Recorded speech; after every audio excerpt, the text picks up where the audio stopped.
Cuando yo era joven, me enseñaron que la herencia era una mansión celestial. Eso me enseñaron cuando llevaba poco tiempo de ser cristiano. Pero ahora, después de dedicar más de 50 años a estudiar la Biblia, me di cuenta de que esta herencia es Cristo mismo, quien es la encarnación, la corporificación del Dios triuno procesado. Este Cristo es la porción de los santos. Bienvenidos al estudio Vida de la Biblia con Witness Lee. Un estudio completo, detallado y riguroso, libro por libro, desde Génesis hasta Apocalipsis, que se centra en experimentar a Cristo como vida a fin de cumplir el propósito eterno de Dios.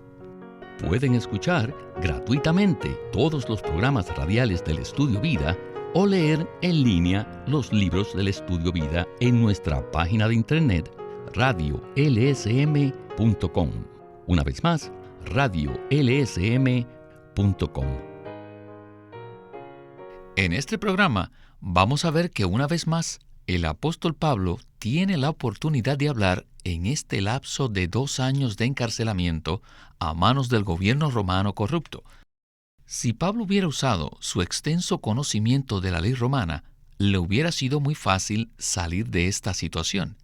Pero no lo hizo así, sino que testificó valientemente de la visión del Cristo resucitado que había visto y de la comisión que había recibido del ministerio neotestamentario. En el programa de hoy nos acompaña Ley Bustillo, el cual nos ayudará con los comentarios al Estudio Vida. Bienvenido una vez más, Ley, y muchísimas gracias por estar con nosotros en otro mensaje clásico del Estudio Vida de Hechos. Siempre estoy contento de estar aquí, hermano Víctor. Y ciertamente, este es un análisis bíblico muy, pero muy clásico. Hoy vamos a leer Hechos 26:18, el cual es un versículo crucial para entender el mensaje de esta ocasión. Dice así la Escritura: para que abra sus ojos, para que se conviertan de las tinieblas a la luz y de la potestad de Satanás a Dios, para que reciban perdón de pecados y herencia entre los que han sido santificados por la fe que es en mí. Este versículo es verdaderamente la sustancia del mensaje de hoy.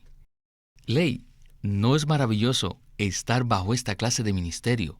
Uno que abre nuestros ojos y que nos traslada de la oscuridad a la luz y además nos da perdón de pecados y una herencia. Sí, claro que sí, Víctor. Y este es el ministerio en el cual estamos. Este versículo que usted acaba de leer realmente tiene todo el contenido de la comisión del apóstol Pablo. Él enfatiza el ministerio celestial de Cristo, o sea, lo que Él hizo y está haciendo después de su resurrección.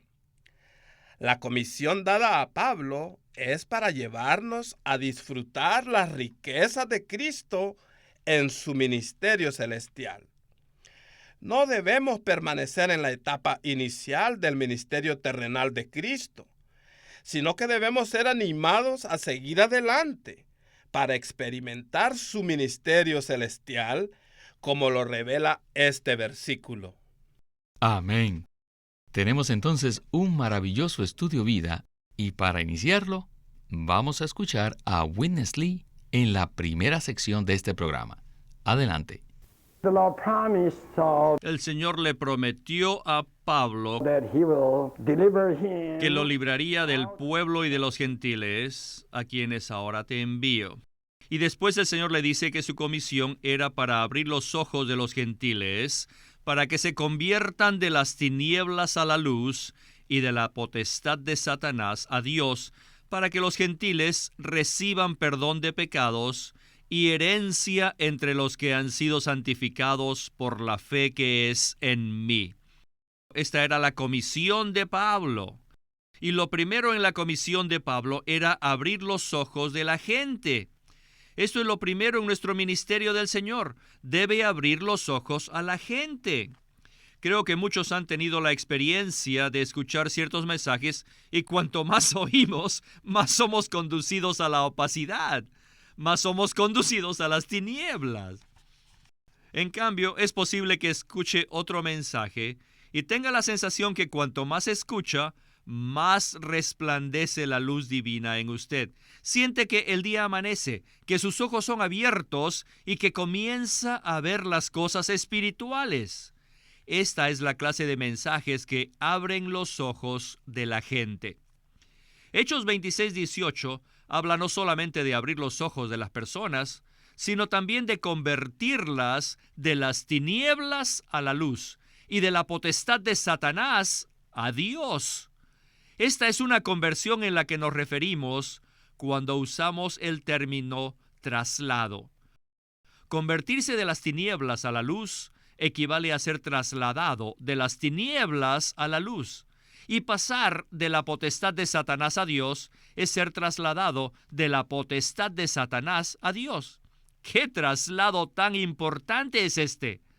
Las tinieblas, la potestad de Satanás, que alude al reino de Satanás, pertenece a las tinieblas. Conforme a Hechos 26:18, somos trasladados de la potestad de Satanás a Dios. En realidad, ser trasladados a Dios equivale a ser trasladados a la potestad de Dios, la cual es el reino de Dios, que pertenece a la luz. Anteriormente, estábamos en tinieblas y estábamos bajo la potestad de Satanás, pero un día fuimos trasladados a la luz, es decir, fuimos trasladados a Dios mismo. Las tinieblas son la potestad de Satanás. Cada vez que nos encontramos en tinieblas, estamos bajo la potestad satánica. Dios es luz. Por ende, cuando estamos en la luz, estamos en Dios.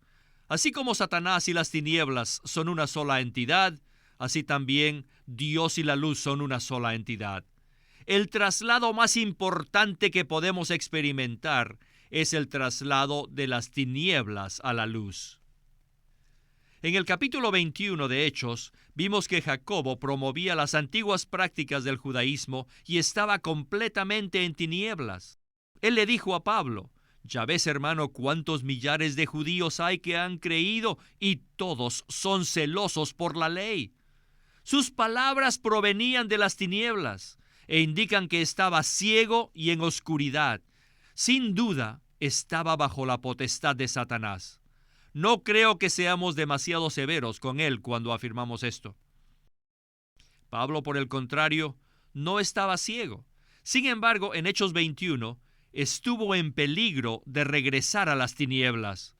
De hecho, cuando estaba en el templo cumpliendo el voto nazareo, junto con los otros hermanos, estaba en tinieblas.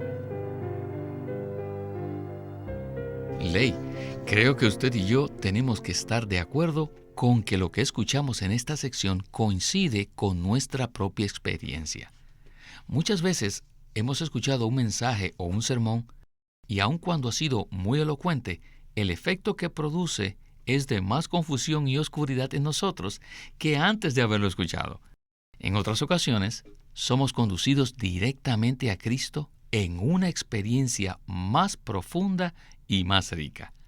Entonces, Ley, ¿qué es lo que hace la diferencia en estas dos experiencias?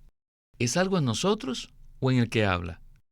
Bueno, podríamos decir que eso tiene que ver con ambas partes, el que habla y los que escuchan.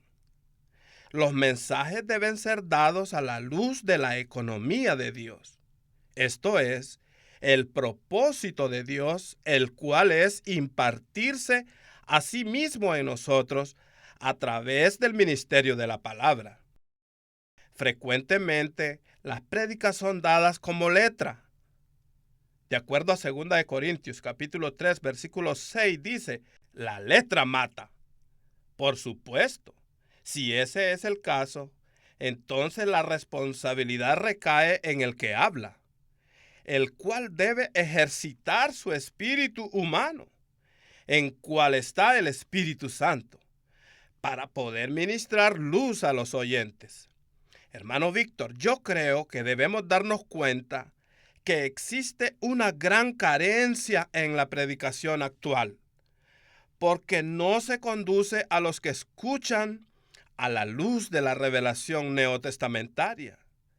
Por otro lado, la responsabilidad de tinieblas y confusión también puede recaer en los que escuchan, ya que cuando muchos vienen a una reunión llegan simplemente a escuchar buenas historias o eventos interesantes, pero no abren su corazón ni su espíritu a lo que se está hablando. No es correcto esperar que solo el que habla ejercite su espíritu para liberar la palabra. También se necesita que los que escuchan lo hagan. Es necesario que ellos ejerciten su espíritu para recibir la palabra. Así que tanto el que habla como los que escuchan tienen la responsabilidad de tener un espíritu ejercitado y listo para recibir la luz y nutrición de la palabra de Dios. ¿Estoy en lo correcto? Así es. Pero la mayor responsabilidad recae en el que habla. Muchas personas no han recibido la verdad de una manera completa.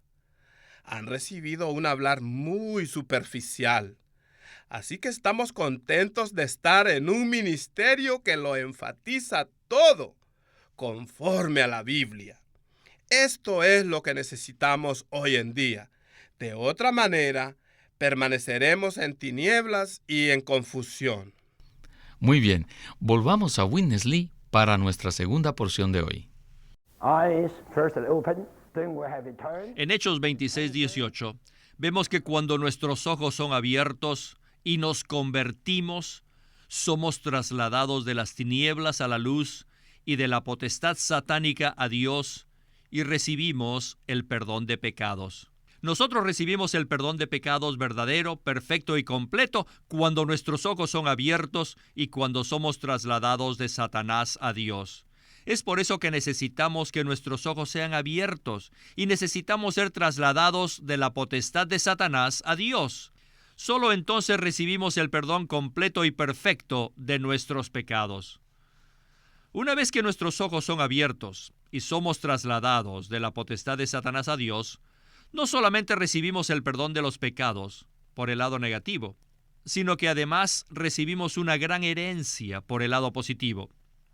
Esta herencia es el propio Dios triuno, junto con todo lo que Él tiene, lo que Él ha hecho y lo que hará por su pueblo redimido.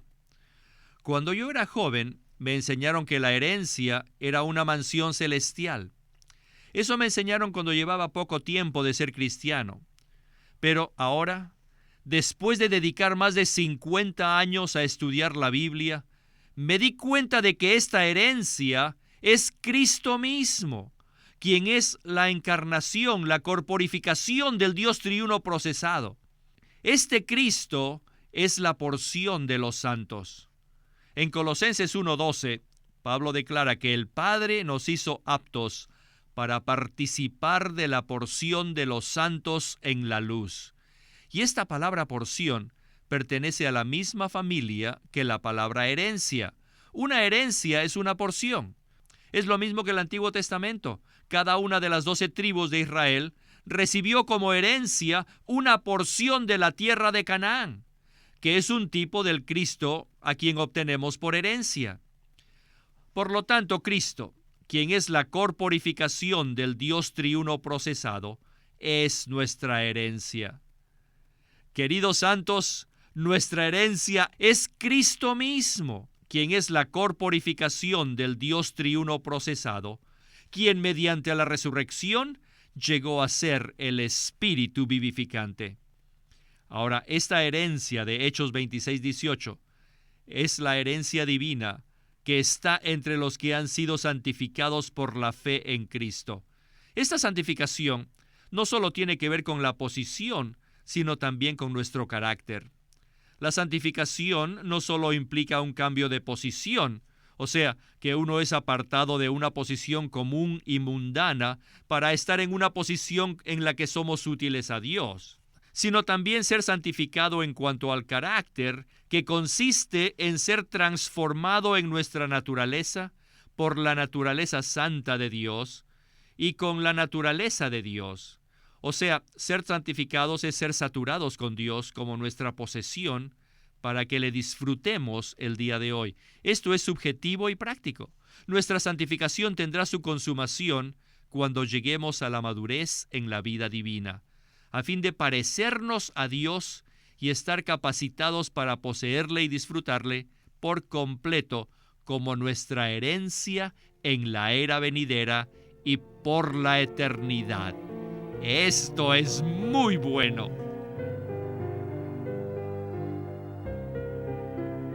Ley, esta es una sección maravillosa y creo que debemos comentarla porque muchos hablan de recibir el perdón y eso está presente en este versículo.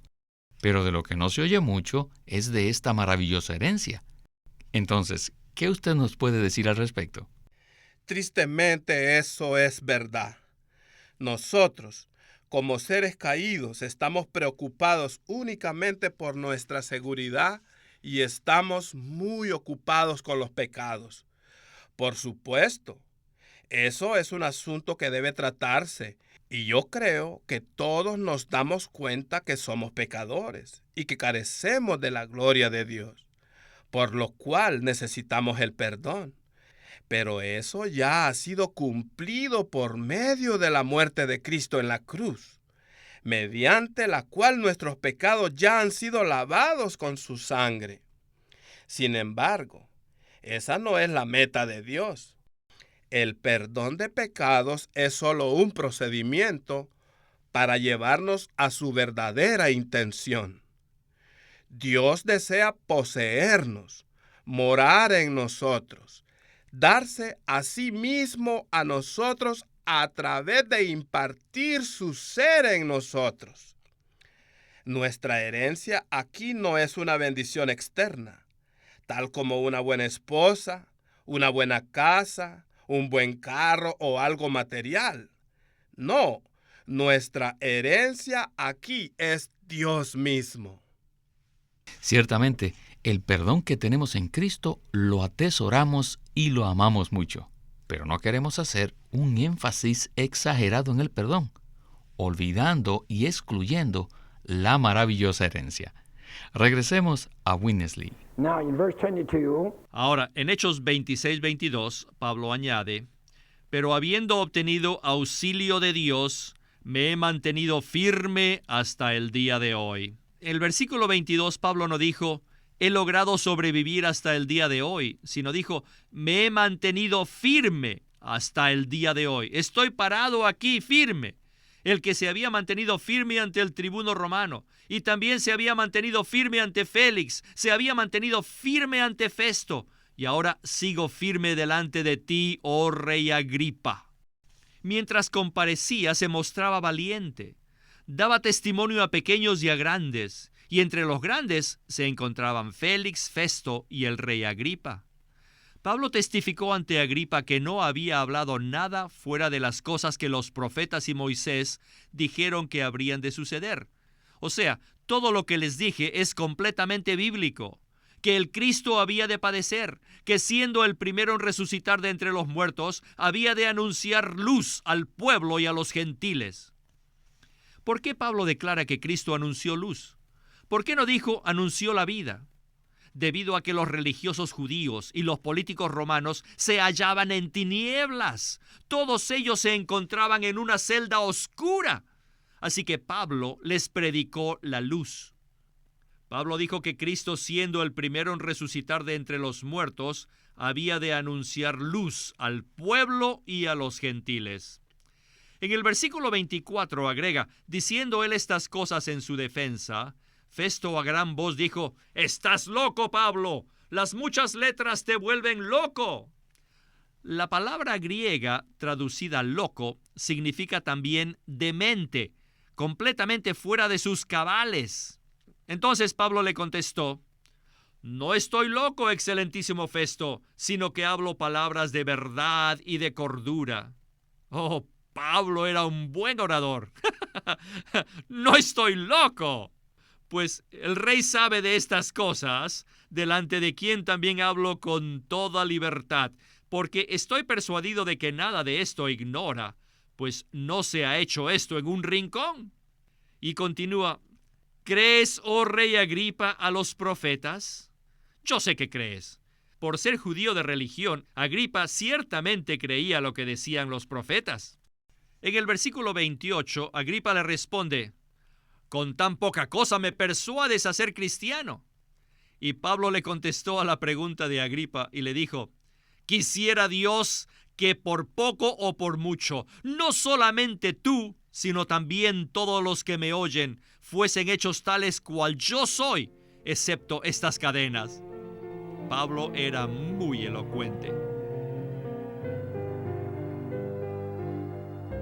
Ley, realmente tenemos que amar esta porción de la palabra y amar a nuestro hermano Pablo. Aquí, aparentemente, está haciendo su propia defensa, pero realmente está haciendo lo posible por persuadir a estos dos oficiales del gobierno romano a que crean en Dios. ¿Cómo entonces podemos nosotros tener un espíritu así? Simplemente necesitamos ejercitar el espíritu que tenemos dentro de nosotros, el cual es uno con el Espíritu Santo. Pablo le dijo a Timoteo: «Aviva el fuego del don de Dios que está en ti». Eso dice 2 de Timoteo 1:6.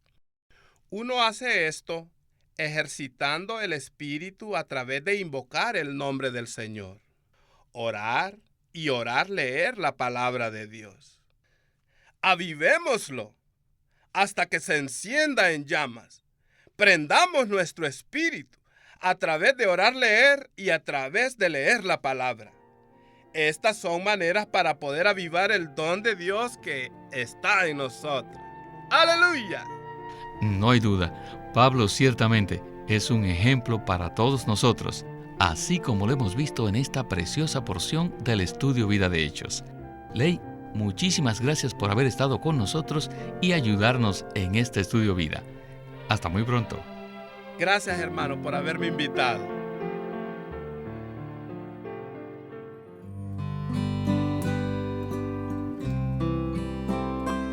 Queremos presentarles el libro titulado El Ministerio de la Palabra de Dios. Y no hay duda, pues, que la obra más importante que Dios lleva a cabo en la tierra es la comunicación de su palabra por medio del hombre.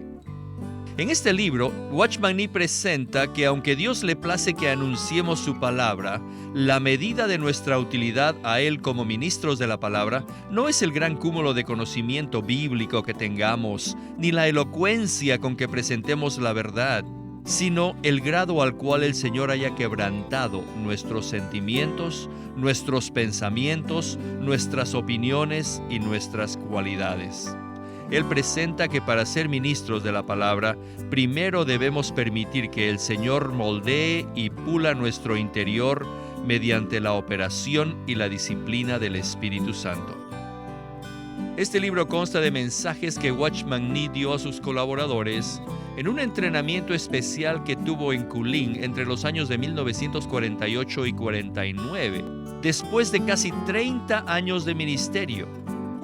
Y los mensajes que dio en este libro, El Ministerio de la Palabra de Dios, son mensajes muy profundos, prácticos y llenos de luz. Además, revelan la profundidad de su experiencia y la inmensa necesidad que tenemos nosotros de abrir nuestro ser a la obra del Espíritu Santo. Así que le recomendamos este libro, El Ministerio de la Palabra de Dios, escrito por Watchman Nee. Watchman Nee llegó a ser cristiano en la China continental en 1920, a los 17 años de edad, y ese mismo año comenzó a producir sus primeros escritos. En casi 30 años de ministerio se demostró claramente que él era un don especial que el Señor dio a su cuerpo con el fin de adelantar su obra en esta era. En 1952 fue encarcelado por su fe en Cristo y permaneció en la prisión hasta su muerte en 1972. Sus palabras, sus escritos, continúan siendo una rica fuente de revelación y provisión espiritual para el pueblo cristiano de todo el mundo. El estudio Vida de la Biblia es una producción de Living Stream Ministry que presenta el ministerio de Watchman Nee y Winnesley. Queremos animarlos a que visiten nuestra página de internet, libroslsm.com. Allí encontrarán los libros impresos del ministerio de Watchman Nee y Witness Lee, la Santa Biblia versión recobro con sus notas explicativas, y también encontrarán folletos, himnos, varias publicaciones periódicas y libros en formato electrónico. Por favor, visiten nuestra página de internet, libroslsm.com. Una vez más, libroslsm.com. Queremos presentarles la versión recobro del Nuevo Testamento. ¿Y por qué tenemos esta versión recobro? Debido a que a través de los siglos, el Señor ha recobrado muchas verdades de su economía entre los hombres. Desde los días de Martín Lutero en particular, este recobro ha progresado constantemente. A partir de la justificación por fe, la cual fue recobrada en esos tiempos, hasta la verdad de experimentar la Iglesia, el cuerpo de Cristo, vista y disfrutada por muchos cristianos hoy, este recobro ha sido como un hilo dorado que une la Iglesia en el tiempo. Las verdades recobradas y la herencia de los creyentes deben ser poseídas y disfrutadas por todos los creyentes hoy día. El Nuevo Testamento versión recobro reúne en un solo tomo todos estos aspectos notorios del recobro de la verdad y la experiencia de la vida cristiana. Junto con el texto tenemos extensas notas de pie de página escritas por Witness Lee. A diferencia de anotaciones típicas para estudiar que giran en torno al contexto histórico, geográfico y biográfico de la Biblia, las notas de la versión recobro recalcan el contenido espiritual de la palabra de Dios, abriendo así la revelación de la verdad divina y subrayando la provisión de vida que está contenida en las Escrituras. Al comienzo de cada libro se halla un bosquejo que presenta una síntesis completa del libro. Dichos bosquejos destacan el significado espiritual de los libros del Nuevo Testamento y nos dan una visión nueva, fresca y viva de cada uno de ellos. Ojalá que todos ustedes puedan tener acceso a conseguirse una versión recobro del Nuevo Testamento. Puede conseguirlas en su librería cristiana más cercana o llamando o escribiendo a Living Stream Ministry. Llámenos a nuestro teléfono gratuito 1-800-810-1149. 1-800-810-1149. Además, si desean, pueden comunicarse con nosotros enviándonos un correo electrónico a estudiovida@lsm.org. Una vez más, estudiovida@lsm.org.